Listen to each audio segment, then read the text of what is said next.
สวั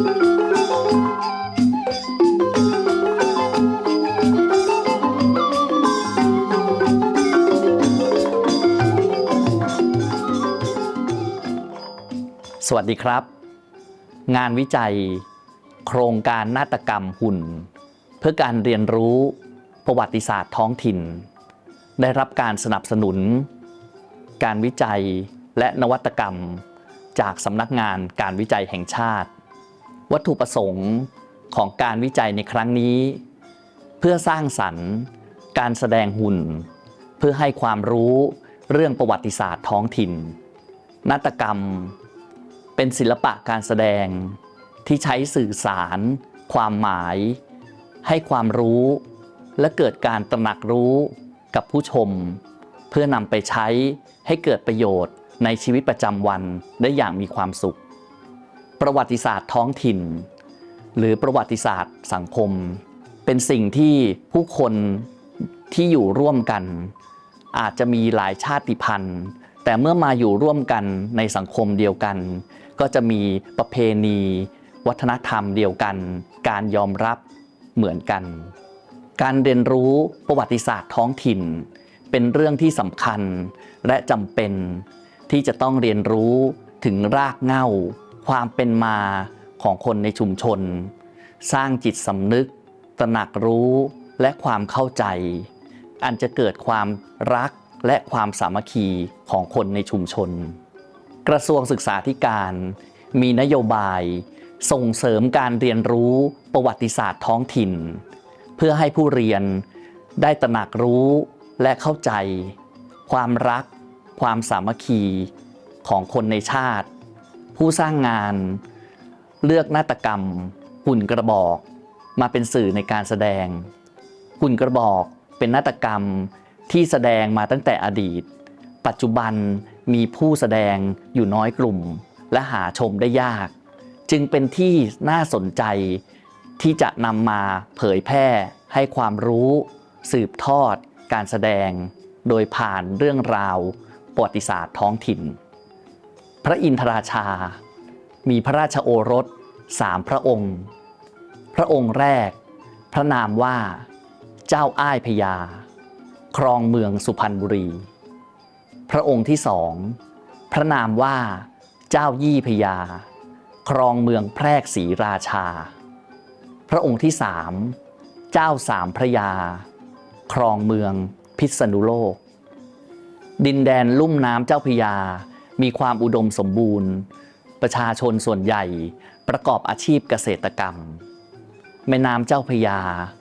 ไหลผ่านจังหวัดชัยนาทที่วัดพระบรมธาตุแยกสาขาเรียกว่าแม่น้ำน้อย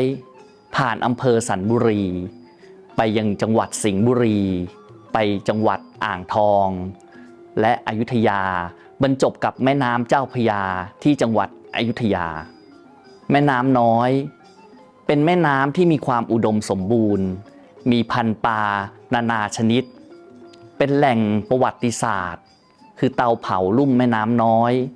คือผลิตสังคโลกส่งออกไปค้าขายยังต่างประเทศแม่น้ำเจ้าพระยา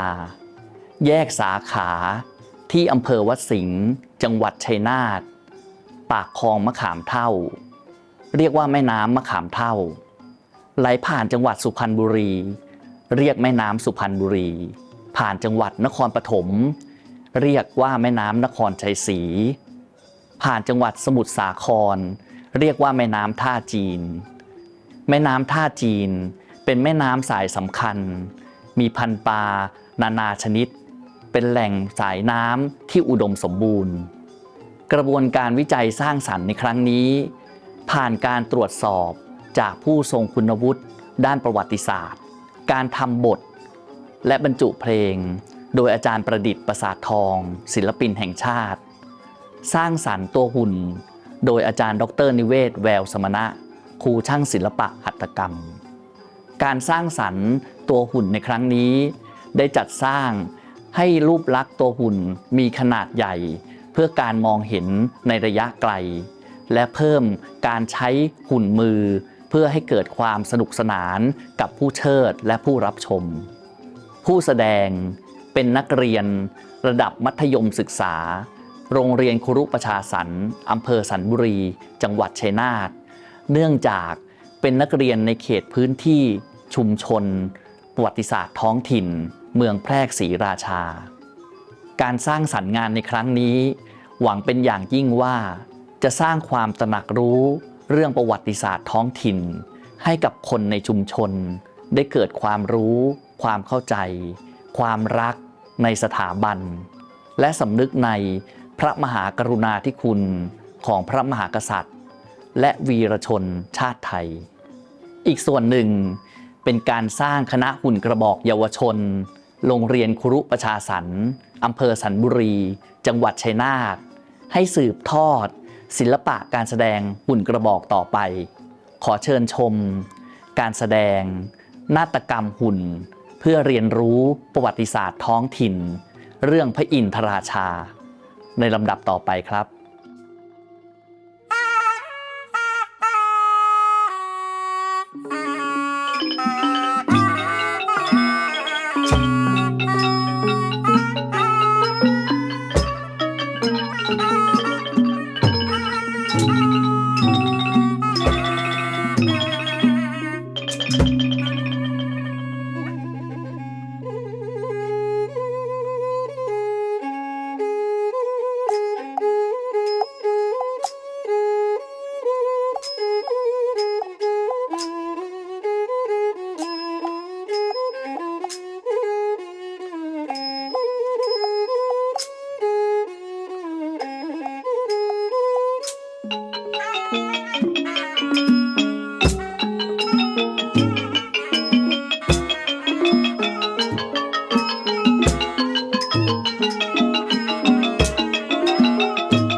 ยลอยมา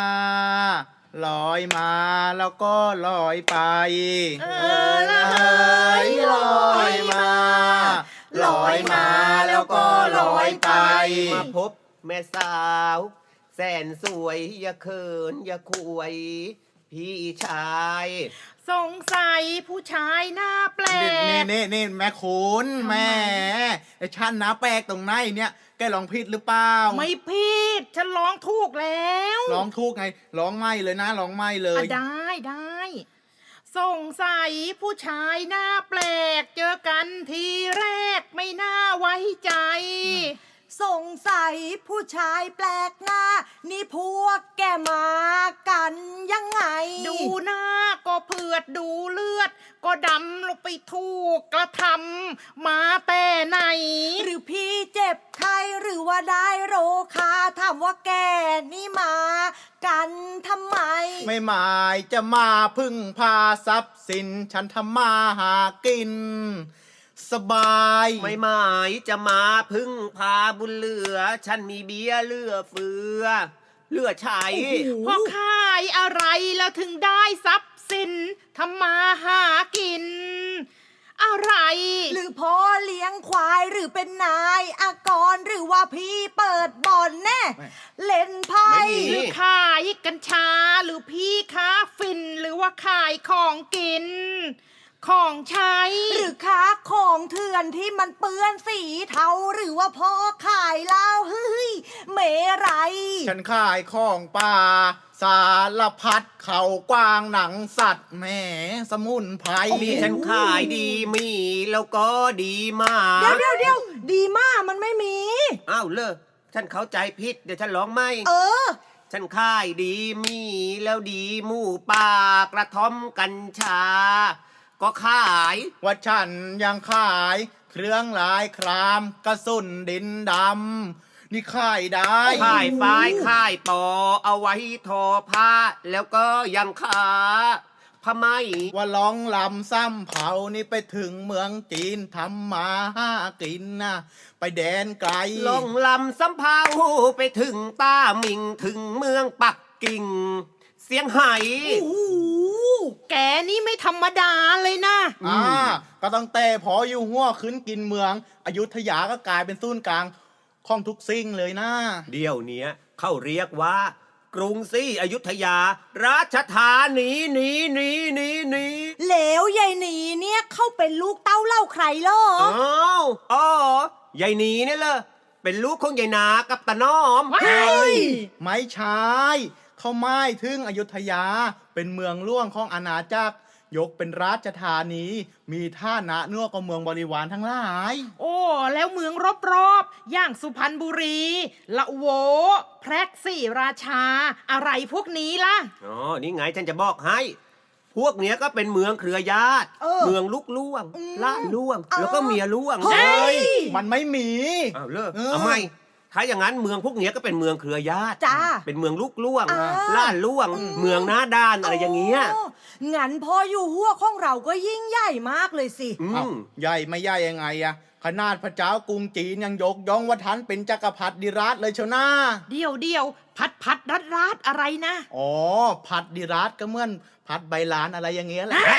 มันใช่เหรอไม่ใช่จักรพรรดิราชน่ะคือพระราชาผู้ยิ่งใหญ่เปี่ยมไปด้วยบารมีเป็นที่พึ่งพาของอาณาจักรอื่นๆโอ้โหอย่างนี้ก็แปลว่าท่านเนี่ยยิ่งใหญ่เพราะว่าท่านรบเก่งเหรอนอกจากท่านรบเก่งแล้วนะยังทำการค้าเก่งอีกด้วย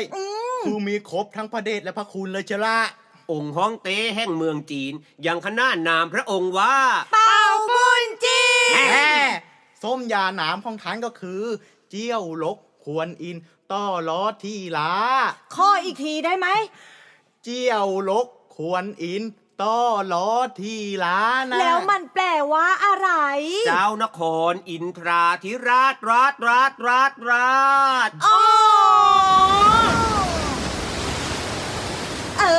ละเฮ้ยลอยตุ๊บป่องสำเภาเลี้ยวลองมาแต่ไกลละเฮ้ยลอยตุ๊บป่องสำเภาเลี้ยวลองมาแต่ไกล สำเภาจีนจักรพรรดิลงเลอสนท่านจริงเหอมาค้าขา แวะ ย มาจอดเรียบกันว่าเทียบท่ายังอยุธยา กรุงไกล ท่านมาเจริญไม่ตรีคงจะมีข่าวดีมากมาย เชิญของประธานจากท่านกรุงจีนล้ำค่าทั้งสิ้นมาถวาย งั้นพวกเราชาวประชาจะมัวชักช้าอยู่ใหญ่ ห่วงเจ้าเอ้ยมาไรรีบจำรีบพายไปฟังข่าวเอ้ย ห่วงเจ้าเอ้ยมาไล่รีบจำรีบพายไปฟังข่าวเอ้ย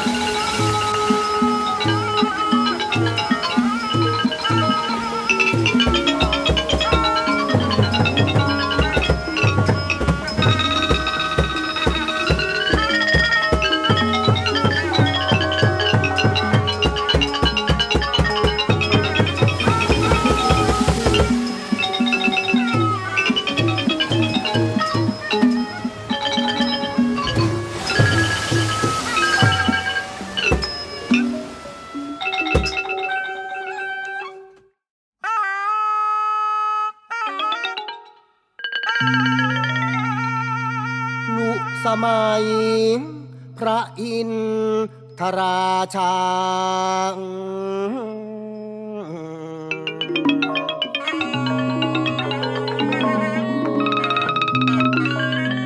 จอมมกุฎอยุธยา สง่าสี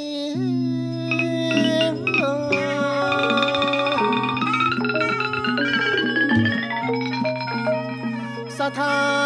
ปนาเป็นราชธานี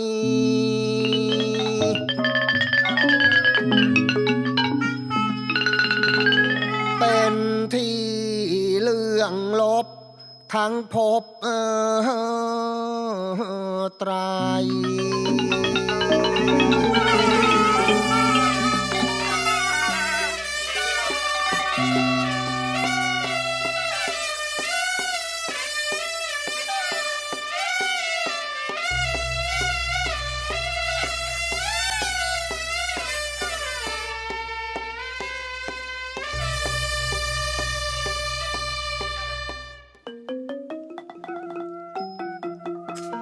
เสด็จออกท้องพระโรง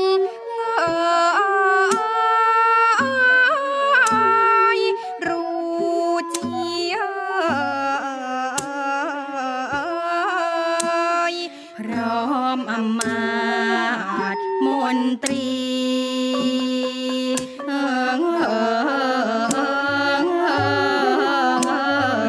น้อยใหญ่ว่าราชการงานเมืองท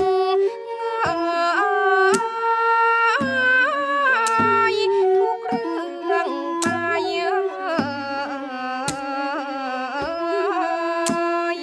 ทุกสุขไรนายท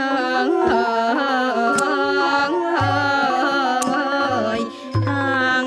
นั้น ทูตจีนจักรพรรดิยง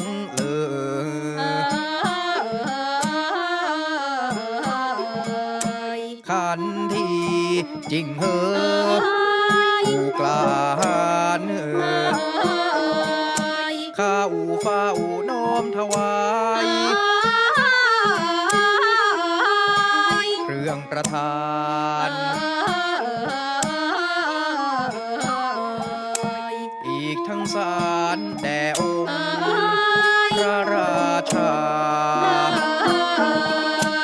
สาราวาองค์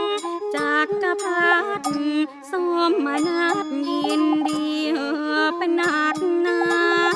เมื่อพระจอมนรินทร์อินทราชา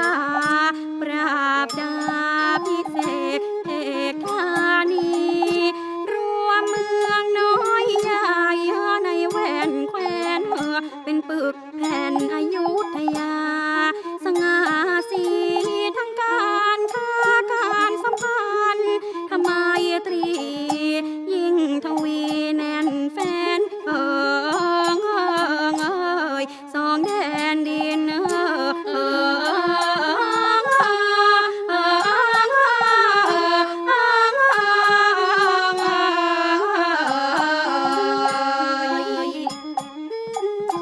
ราขออำนวยอวยพรชัยให้พระเกียรติเกริกไกรไปทั่วทินตาเมืองอยุธยาตราฟ้าดินไม่สุดสิ้นไมตรีที่จำนงตาเมืองอยุธยา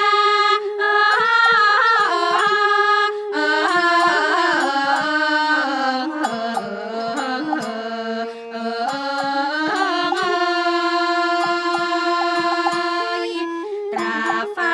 ดินไม่สุดสิ้นไมตรีที่จำนง จอมวังฟังสารก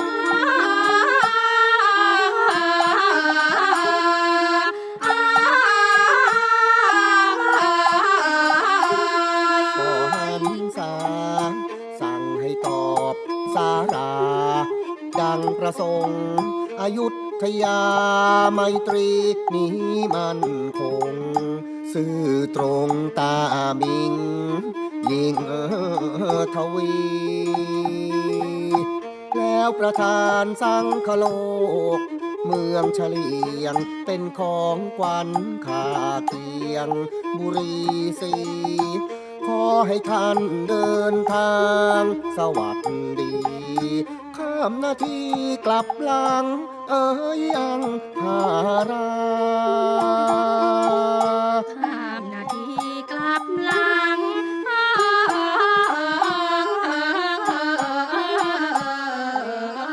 ยังพารา จริงเหอะโนมคำนับเยรับสารทั้งเครื่องบรรณาการ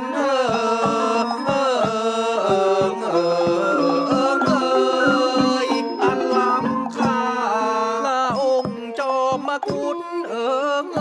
อยุธยา มุ่งหน้ากลับหลัง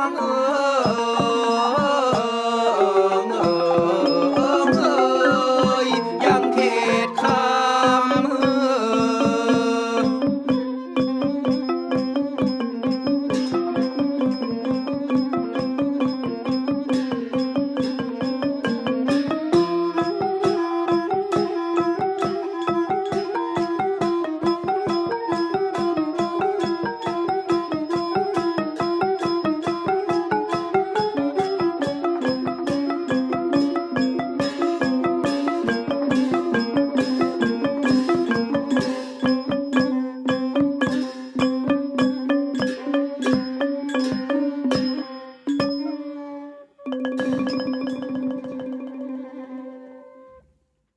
ขอเดชะ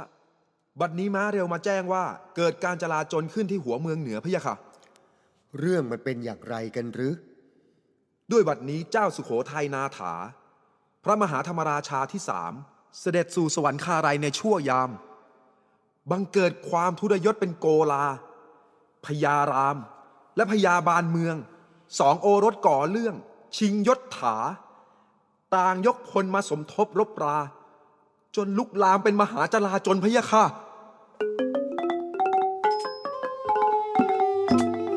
จงไปเตรียมพลให้พร้อมสับเราจะยกทัพสู่สะทนให้ดับไฟสงครามที่ลามล้นทางโยธีรีพลให้พ้นผ่าน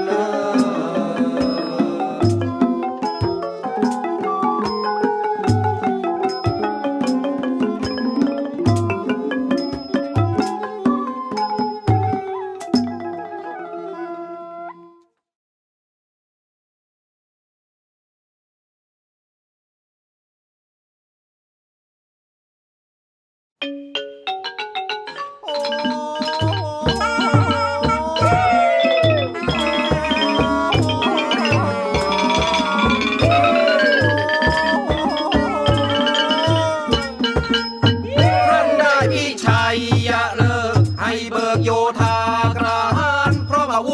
กรร้อนลานยกผ่านป่าชัดลัดทาง จากอยุธยาธานีข้ามคีรีโคตรกันกันควางเรียบลำเจ้าพระยามาตามทางลูกเมืองพระบางไม่เบี่ยงเบน โยธาเอ๋ยโยธาพระองค์อิน ยกไปปราบอรินให้สิ้นแผ่นดินเข็นทิ้งชัยให้เห็นเชิงเช่นเชี่ยวชาญศึกตึกโครมโหมพึกล้ำลึกเรื่องราวีไม่ระยอต่อตีไพรีจะบีทาพวกเราเว้ยพวกเราทหารกล้าเสียงเฮเสียงฮาอาสามาสู้ศึกเกลียวกล่าวหาวฮึกทักคึกให้คนลือดาบทวนทวนถือทรงชื่อว่าชายชาญ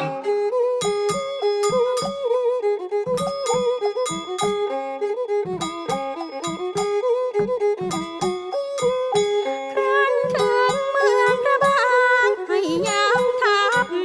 สั่งกำกับโยธีที่ห้าวหาญจราจร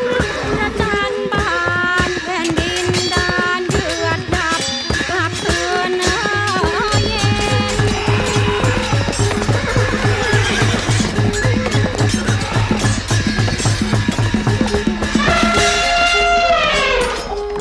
ให้เบิกตัวพระยารามที่ก่อเรื่องทั้งพระยาบานเมืองผู้เมืองเข็นชำระความตามระบินจนสิ้นเวรทำทัพดับเข็น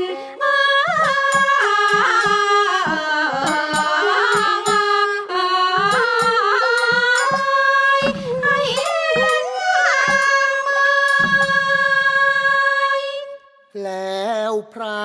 หวนคำหนึ่งเอยถึงโอรส ผู้ยิ่งยศเจริญวัยทั้งสามจะตั้งให้ได้ครอง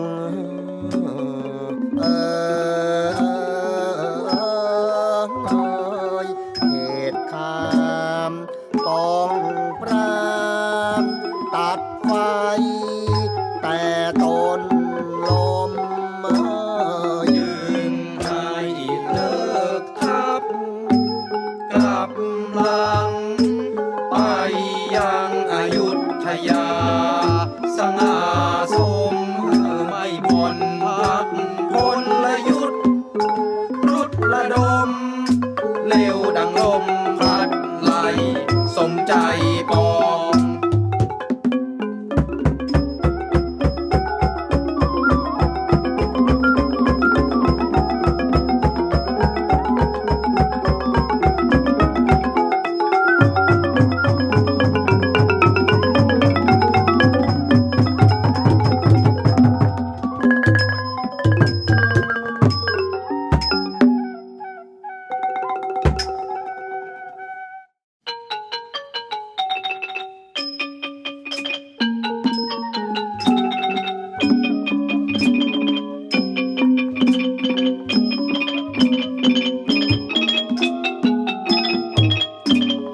สามโอรส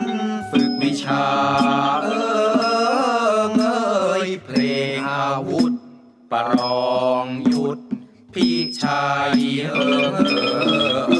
ให้แคล้วครอง เจ้าอายเป็นประธา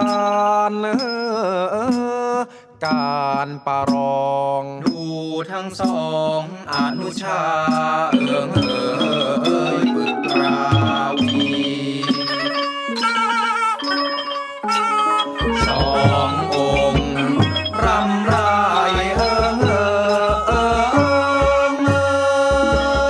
กลายทวน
ะบัดลัง เจ้าที่ประมาทใจไม่ระวัง พลัดตกจากลังอาชา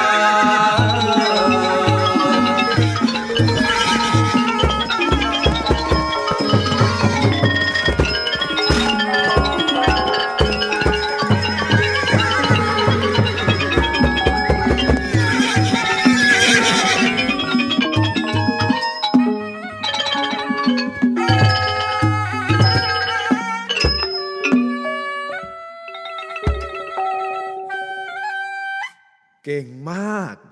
เก่งมากน้องพี่ เจ้าสาม เจ้าใช้เล่ห์กลจนม้าข้าตื่นเยี่ยงนี้ ไม่สมกับเป็นชายชาตินักรบเอาเสียเลย เจ้าพี่ในสนามศึกเราต้องพร้อมสำหรับทุกกลยุทธ์ไม่ใช่หรือ ชัยชนะที่ได้มาด้วยเล่ห์กลนั้น เจ้าจะภาคภูมิใจกระไรได้เล่า อ้าว เจ้ายี่ เจ้าตรัสเยี่ยงเนี้ยราวกับไม่รู้ธรรมเนียมการยุทธในการสงครามนั้น ผู้ที่มีความพร้อม ทั้งเพลงอาวุธและสติปัญญา ย่อมจะนำพาไพร่พลมาสู่ชัยชนะ และนั่นแหละคือจอมทัพที่แท้ เสด็จพี่ตรัสซ้ำเติมข้าเช่นนี้อยู่ร่ำไป ฉะไหนคิดไกลไปเยี่ยงนั้นเล่า ก็เสด็จพี่เข้าข้างแต่เจ้าสามไปเสียทุกครั้งทำราวกับข้าไม่ใช่น้อง ข้ากล่าวไปตามสัตว์ ไม่ได้หมายจะย่ำยีจิตใจอันเปราะบาง เยี่ยงกรีบมาลีของเจ้าดอก ถ้ากระนั้นขอเชิญเสด็จพี่มาประลองกับข้าบ้างปะไร จะได้เห็นว่าเพลงอาวุธของข้านั้นน่ะเปราะบางราวกลีบมาลีดังที่ว่าหรือไม่ หากปรารถนาเช่นนั้น ก็จงรับกระบี่แล้วมาสู้กับข้าสักเพลงหนึ่งเถอะ ดี โปรดสอนข้าด้วยเถิดท่านพี่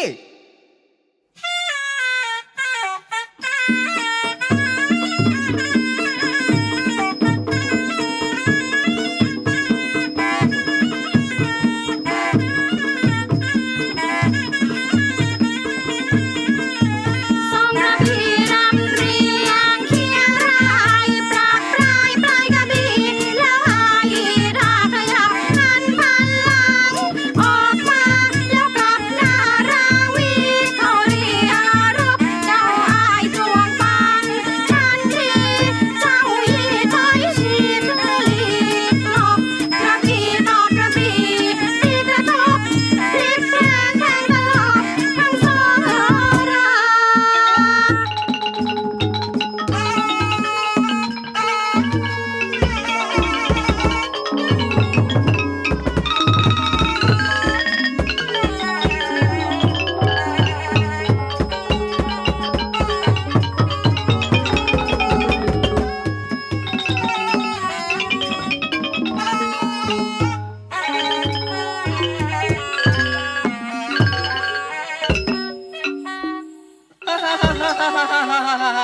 หัวเราะเยาะพี่อยู่หรือ ฮะ เจ้าตัวดี หาไม่ได้พะยะค่ะ ถ้ากระนั้นก็คงจะชอบใจที่เห็นเราสองคนต้องพ่ายแพ้สินนะ หาไม่ได้พะยะค่ะ แต่กระหม่อมฉันชอบใจ ที่กระหม่อมฉันกลายเป็นผู้ชนะแต่เพียงผู้เดียว โดยไม่ต้องออกแรงต่อสู้อะไรเลย อย่างนี้แหละที่เขาเรียกว่าชุบมือเปิบดอกนะเจ้า หาไม่ได้พะยะค่ะ ชัยชนะเยี่ยงนี้จะมีใครสะดุดีก็หาไม่ มีแต่จะเยาะเจ้าสามด้วยความเวทนา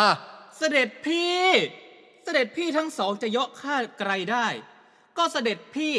ตายกันหมดแล้วนี่นะ เออ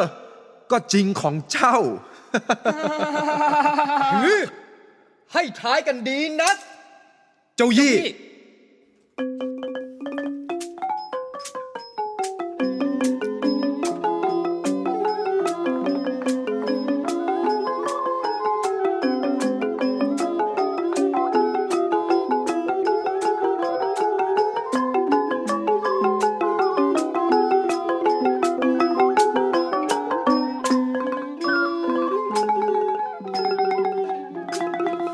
ดูราโอรสเอยทั้งสามพ่อนี้มีความห่วงหายเสร็จศึกตรึกตรอง ของวิญญาจึงรีบมาด้วยอาทรร้อนใจ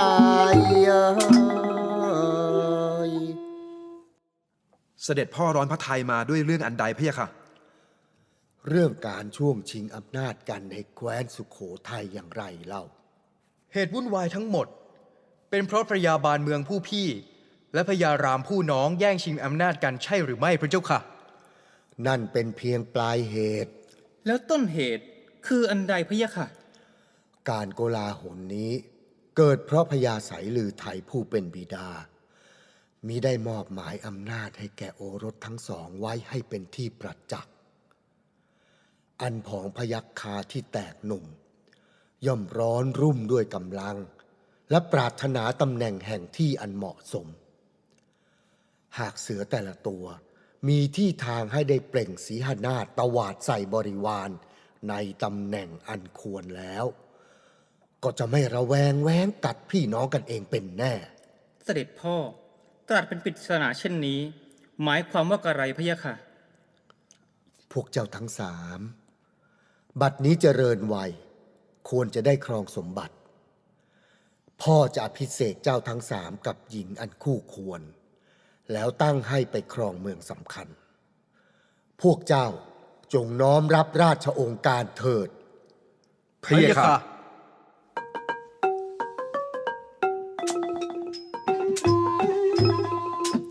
เจ้าอายพระยาผู้โอรสไปครองยศเมืองสุพรรณให้หันษาเจ้ายี่ผู้น้องรองลงมาไปครองแพรกศรีราชาสง่าครันเจ้าสามไปครองพิษณุโลกอุดมโภคโภคัยให้สวรรค์ทั้งสามจงครองเมืองเรื่องอนันต์ให้ประชาสุขสันต์นิรันดร์ไปเมืองสุพรรณบุรีมีแม่น้ำสุพรรณไหลผ่านอันแม่น้ำสายนี้อุดมด้วยพันธุ์ปลาสารพัดและเป็นแหล่งน้ำอันหล่อเลี้ยงชีวิตพลไพร่ไม่อดอยากเจ้าอายจงรักษาไว้ให้จงดี รับด้วยเกล้าพะยะค่ะ แม่น้ำน้อยที่ไหลผ่านสันบุรีนั้นถึงเป็นเพียงลำน้ำสายย่อยแต่อุดมสมบูรณ์ยิ่งและเป็นช่องทางค้าสำเภาที่สำคัญไม่ยิ่งหย่อนไปกว่าสายน้ำใดขอเจ้ายีจงใส่ใจทนุบำรุง พะยะค่ะ ส่วนพิษณุโลกนั้นอุดมด้วยสี่สายน้ำคือแม่น้ำแควน้อยแม่น้ำน่านแม่น้ำยมและแม่น้ำเหือกได้เปรียบทั้งชัยภูมิที่ตั้งและแหล่งพืชพันธุ์ธัญญาหารพ่อหวังว่าเจ้าสามจะดูแลผู้คนพลเมืองให้ผาสุก พะยะค่ะ อันสายน้ำลำข้างเหิงเอ่ยมาหล่อเลี้ยงร้อยเรียงชีวิตเอ่ยทั้งหลายจงรักษาให้ดำรงเอ่ยคงไว้ให้คงอยู่ผู้ไทยเอ่ยไปชั่วกาล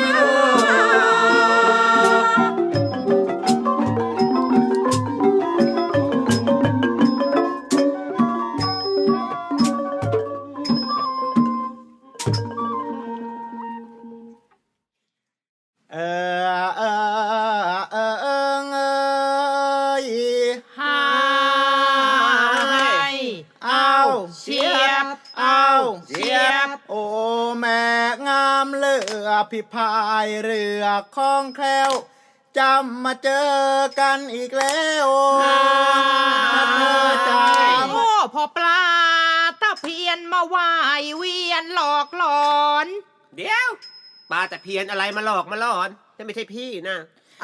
ก็แกมาปวนเปลี่ยนตามหลอกล่อนพวกฉันเนี่ยแกเหมือนพี่เลยนี่นา งั้นถ้าได้ปวนได้เปลี่ยนอยู่ใกล้ๆน้องอย่างเงี้ยพี่ยอมเป็นพี่ก็ได้จ้า โอ้พ่อปลาตะเพียนมาว่ายเวียนหลอกหลอนอย่าชวนชักพักก่อนนะพี่จ๋า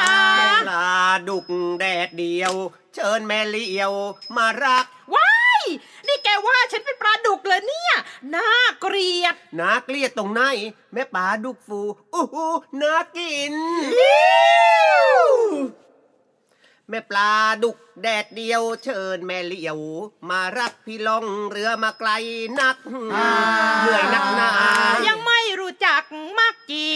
พ่อกระดีป้าชะโดแต่น้ำไหนพุบพุบโพโพจงบอกมา ที่มาจากลำน้ำคลองมะขามเท่า ที่แยกมาจากเจ้าพระยา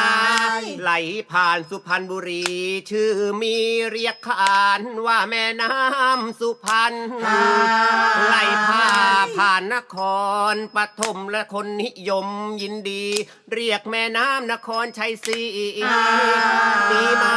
ผ่านสมุทรสาครและชื่อกระช่อนได้ยิน เรียกแม่น้ำท่าจีนนะเธอจะ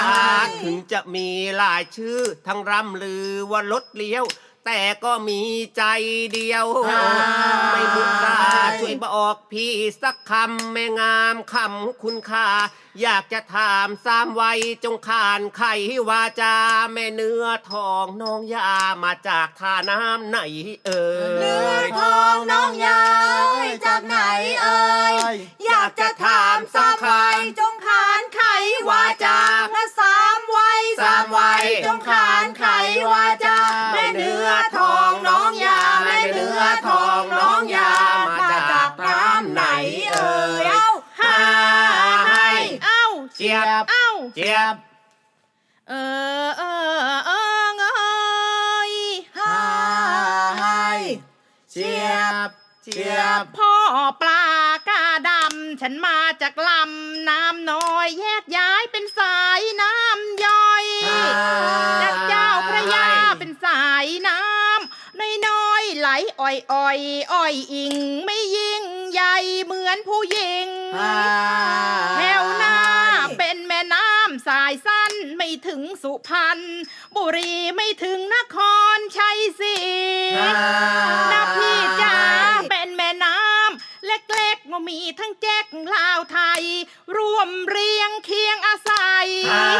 อยู่พร้อมหน้าแม่น้ำน้อยต้อยต่ำไม่เหมือนลำเจ้าพระยาสู้เสงี่ยมไม่เทียมท่ากับพี่ยาเอ่ย สู้เสงี่ยมไม่เทียมท่าเอ้ยพี่ยาเอ้ยแม่น้ำน้อยต้อยต่ำไม่เหมือนลำเจ้าพระยาต้อยต่ำไม่เหมือนลำเจ้าพระยาสู้เสงี่ยมไม่เทียมท่าสู้เสงี่ยมไม่เทียมท่ากับพี่ยาเอ้ยเจี๊ยบ เจี๊ยบ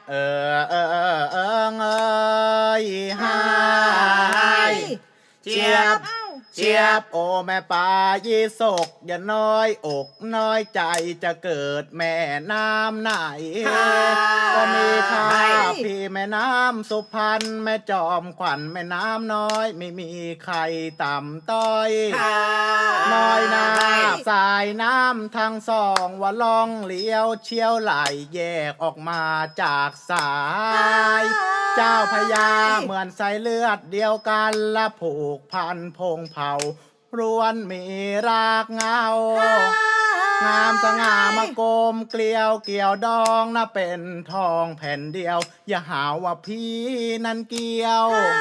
นะน้องจ๋าอย่าอายอย่าหลบแล้วแม่จงศพสายตาว่ารับรักพี่ยานะน้องเอ๋ย โอ้ยนอนสำเภามาแล้วนะคงไม่แคล้วเรือลมเรือใหญ่เข้าไม่เลี้ยงฟังเสียงครึกโครมกลัวคลื่นซัด พลัดจม หลบคลื่นลมเถิดเอ่ย กลัวคลื่นซัดพลัดจมเอ้ยคลื่นลมเอ้ยว่าเรือใหญ่เขาไม่เลี้ยงเอาฟังสีเสียงคลึกโครมเอาไม่เลี้ยงไม่เลี้ยงเอาฟังสีเสียงคลึกโครมกลัวคลื่นซัดพลัดจมกลัวคลื่นซัดพลัดจมหลบคลื่นลมเถิดเอ้ย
ทองจากสุพรรณบุรีกำลังไล่เรือนาคเกี้ยวจากอยุธยามาติดๆและอย่างไรไม่คาดคิดเรือแม่ปลาสร้อยจากแม่น้ำน้อยของเราพุ่งทะยานแซงเรือทั้ง2 ลำขึ้นมาได้โอ้โหทั้ง3 ลำจ้วงกันสุดๆเอาแล้วครับทั้ง3 ลำจ้วงเข้าไปจ้ำ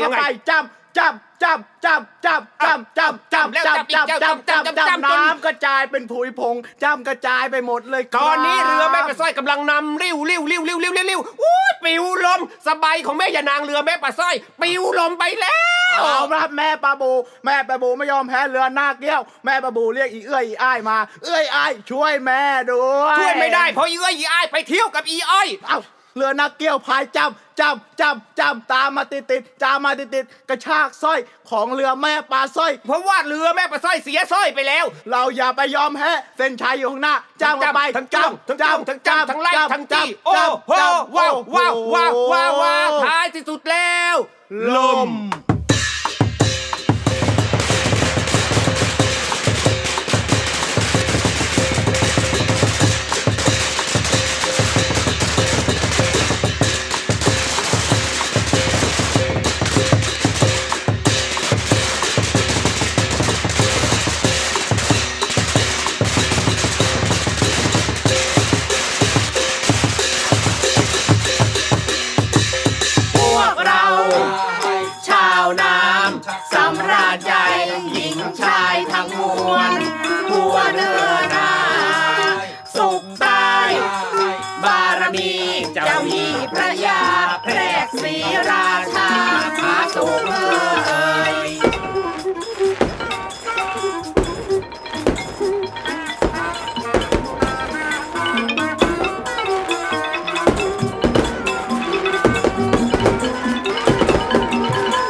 ในนามของสำนักงานการวิจัยแห่งชาติโดยเฉพาะอย่างยิ่งโครงการมุ่งเป้าว่าด้วยเรื่องวิชาการงานศิลป์เป็นโครงการเฉพาะเราก็พยายามที่จะหางานวิจัยที่มีลักษณะพิเศษที่มุ่งเป้าบางประเด็นที่เป็นเรื่องยากแล้วก็ต้องการให้เกิดความสำเร็จเราก็ต้องหาบุคลากรที่มีความชำนาญในการวิจัยและหาประเด็นที่มีลักษณะพิเศษเพราะฉะนั้นงานที่เราได้รับพิจารณาส่วนใหญ่จะเป็นเรื่องร่วมสมัยแต่งานนี้เป็นงานที่ต้องการจะฟื้นฟูประวัติศาสตร์ท้องถิ่นที่ถูกลืมเลือนไปแม้กระทั่งคนในท้องถิ่นในปัจจุบันก็ห่างจากประเด็นนี้ไปเยอะทีเดียวเราก็พบว่าเราค้นพบ ผู้ที่มีความชำนาญเฉพาะและมีความสนใจมีทักษะในเรื่องการวิจัยสร้างสรรค์สามารถนำเอานาฏกรรมของไทยที่เป็นของก็ใกล้จะลืมเลือนไปแล้วคือหุ่นกระบอกไทยมาใช้สำหรับรื้อฟื้นประวัติศาสตร์ท้องถิ่นก็คือที่ชัยนาทอำเภอสันบุรีซึ่งถ้าท่านได้ติดตามดูก็จะพบว่าต้องนำเอาเรื่องกล่าวมาปรุงใหม่แล้วก็สืบทอดไปยังคนรุ่นใหม่ในระดับเยาวชนให้ซึมซับให้ซาบซึ้งและให้มีความรู้สึกว่าท้องถิ่นของคนเหล่านั้นในเยาวชนมีความเข้าใจในประวัติศาสตร์รักประวัติศาสตร์รักท้องถิ่นภูมิใจในท้องถิ่นแล้วร่วมมือเรียนรู้โดยการมีส่วนร่วมในการสร้างสรรค์การแสดงเมื่อเข้าไปซึมซับแล้วเขาก็จะสืบทอดต่อไปงานวิจัยครั้งนี้สำนักงานการวิจัยแห่งชาติมุ่งผล2ประเด็นประเด็นที่1ผลผลิต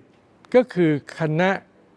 หุ่นกระบอกเยาวชนของโรงเรียนคุรุประชาสรรค์ซึ่งจะมีเด็กถึง30คนด้วยกันที่จะเป็นคณะหุ่นกระบอกสืบทอดไปในภายหน้าคณะหุ่นกระบอกนี้เป็นการตั้งโดยทุนวิจัยอันนี้เริ่มต้นและจะเติบโตต่อไปในวันข้างหน้าแล้วเป็นต้นแบบเป็นคณะแรกของประเทศไทยจะเรียกว่าเป็นจุดเริ่มต้นประวัติศาสตร์หน้าใหม่ของหุ่นกระบอกไทยก็ได้ผลลัพธ์ที่เกิดขึ้นพบว่าทั้งผู้แสดงคนดูผู้ปกครองผู้บริหารท้องถิ่นมีความรู้มีความเข้าใจเพิ่มขึ้นมีความภาคภูมิใจและมองเห็นคุณค่าและมูลค่าโดยเฉพาะอย่างยิ่งมีความซึมซับแล้วก็รู้สึกว่ามีสง่ามีภูมิปัญญาเกิดขึ้นแล้วก็นำไปใช้ประโยชน์ในทางเศรษฐกิจสร้างสรรค์และในเรื่องการท่องเที่ยวได้ต่อไปในภายภาคหน้าทั้ง2ประเด็นที่เป็นเรื่องมุ่งหมายของสภาการวิจัยแห่งชาติครั้งนี้นับว่าประสบความสำเร็จเป็นอย่างยิ่งผมในนามของสำนักงานการวิจัยแห่งชาติก็ต้องรู้สึกขอบคุณที่คณะทำงานทุ่มเทอย่างเรียกว่าสุดกำลังเลยเพื่อให้ได้ผลลัพธ์และผลผลิตอันนี้อย่างครบถ้วนทุกประการนับว่าการวิจัยอันนี้เป็นต้นแบบสำหรับใครก็ตามไม่ว่าจะเป็นนักวิจัยที่เป็นอาจารย์ในมหาวิทยาลัยหรือเป็นบุคคลภายนอกถ้าสนใจในแนวนี้ก็ติดต่อขอทุนได้นะครับดูไปที่เว็บไซต์ของสำนักงานการวิจัยแห่งชาติและท่านทั้งหลายก็จะรับการตอบสนองเป็นอย่างดีขอบคุณมากสำหรับทุกอย่างที่เกิดขึ้นนับว่าเป็นนิมิตหมายที่ดีสำหรับการวิจัยแห่งชาติของเราครับ